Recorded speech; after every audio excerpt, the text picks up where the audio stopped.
The first time I met Elder Vrella, she was shouting at me across a crowded bazaar on the outer rim planet of Zelver 3. "You," she rasped, her voice like static filtered through gravel. "Human.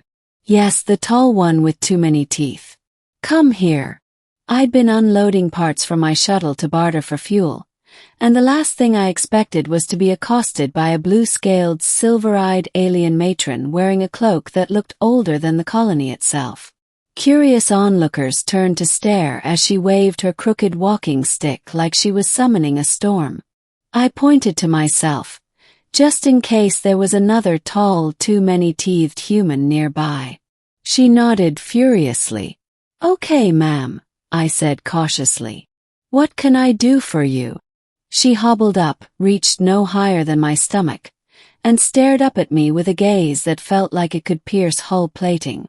"I need you to marry my granddaughter." "What?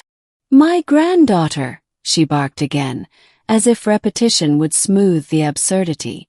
"You are healthy, tall, with that ridiculous hair fluff. She needs someone like you.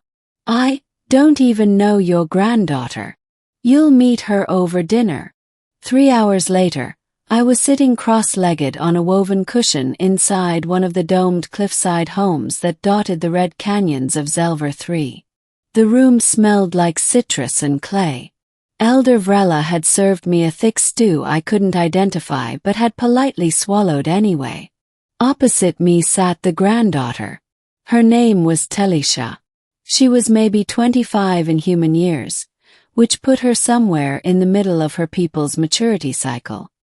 Her skin shimmered in soft lavender tones under the lantern light, and she had an elegance to her that contrasted wildly with her grandmother's stubborn, bony presence. She hadn't said a word since I sat down.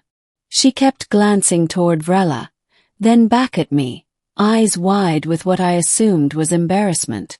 "So," I began awkwardly, "do you want to get married?" She choked on her drink. "Forgive Elder Vrella," Telisha said finally, her voice melodic but quiet. "She is traditional. She believes union with a human might solve things." "Solve what?" I asked, puzzled. "She thinks I'll die alone because I refused to join the bonding cycle last season." "Oh." Pause. "What's the bonding cycle?" "Arranged genetic pairings. Our culture encourages it after age 20, to maintain lineage compatibility and tribal purity." I raised an eyebrow. "Sounds intense." "It is," she agreed. "And I refused. I want to choose for myself. Which, to Elder Vrella, means I'm doomed." "Then why me?"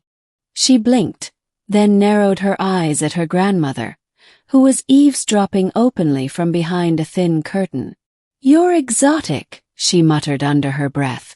"And she believes humans are irrational enough to make spontaneous romantic decisions, which makes us compatible in her eyes." "She's not wrong," I said, chuckling.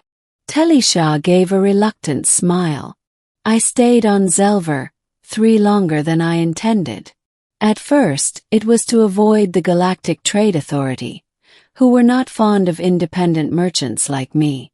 But Telisha kept me around with sharp banter, unexpected laughter, and her fierce need to prove herself independent in a culture still bound by bloodline politics.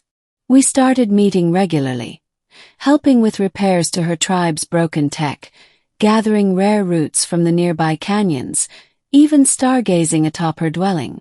Elder Vrella would grumble in the background, muttering how I should just propose already, but never forced the issue. Telisha and I became close, but never too close. Not because we didn't feel something brewing, but because she didn't want her grandmother's old-fashioned demands to define her path. And I wasn't the kind of man to swoop in and claim a woman like a prize just to please someone else's expectations. That changed the day the Federation scouts landed. There was no warning. 3 vessels, dark silver and humming with suppressor tech, touched down near the village perimeter. Federation insignia gleamed on their hulls, but this wasn't a diplomatic visit. They came to claim the canyons. Not for war, but for the ruins buried beneath. Ancient tech, precursor-level artifacts, had been detected months ago.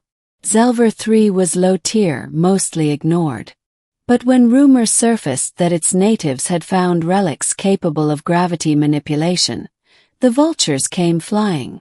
Telishah's people had protected those ruins for generations. Not out of greed but reverence. They believed the tech was sacred. Part of their world's soul. The Federation didn't care. They offered relocation, credits, even off-world housing. But it wasn't a choice, it was an ultimatum. Telishah stood before the Federation commander and refused. "We will not leave. This is our home." He looked at her like one might look at a malfunctioning drone. "Then you'll be moved. Forcefully, if necessary." I stepped forward. "She's under my protection." The commander turned to me, smirking. "And who are you?" "Her fiancé." I lied with every ounce of confidence I could muster. Telishah inhaled sharply. Elder Vrella, somewhere behind me, made a sound that was half gasp, half cackle. "Human citizenship doesn't override excavation rights," the commander sneered. "Maybe not," I said. "But if you remove a tribal noble's mate, especially a bonded one, you risk violating at least 3 interspecies consort laws under the UN Concord. Try explaining that to the intergalactic courts." He blinked. The pause was just long enough. Telishah, ever quick on her feet, slipped her hand into mine. "The bonding is valid," she said, lifting her chin. "He carries our clan mark." That last part wasn't true. But Vrella, with uncanny speed for someone her age, limped up, produced a vial of ceremonial ink, and drew a sigil on my forearm with trembling reverence. The commander growled but stood down, for now. They would return. We all knew it. But something else happened that night. Telishah didn't let go of my hand. We were quiet for a long while after the Federation retreated to their ships. I sat beside Telishah atop the canyon ridge, the wind ruffling her hair tendrils as the twin moons rose. "You didn't have to say that," she said. "I know. Why did you?" "Because I meant it," I admitted. "Not just to bluff the commander. I've been thinking about it. About us." She turned to me slowly, her expression unreadable. "I wanted it to be my choice," she said. "And now it is," I replied. "It always was."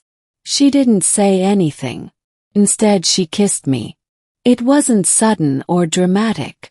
It was soft, intentional, like the answer to a question we'd both been asking for weeks without words.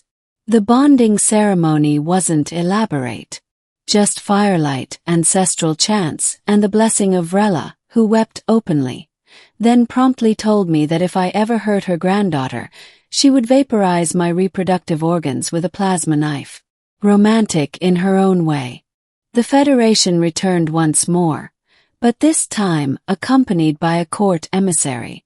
A legal dispute had been filed by another clan over the ruins, forcing delay.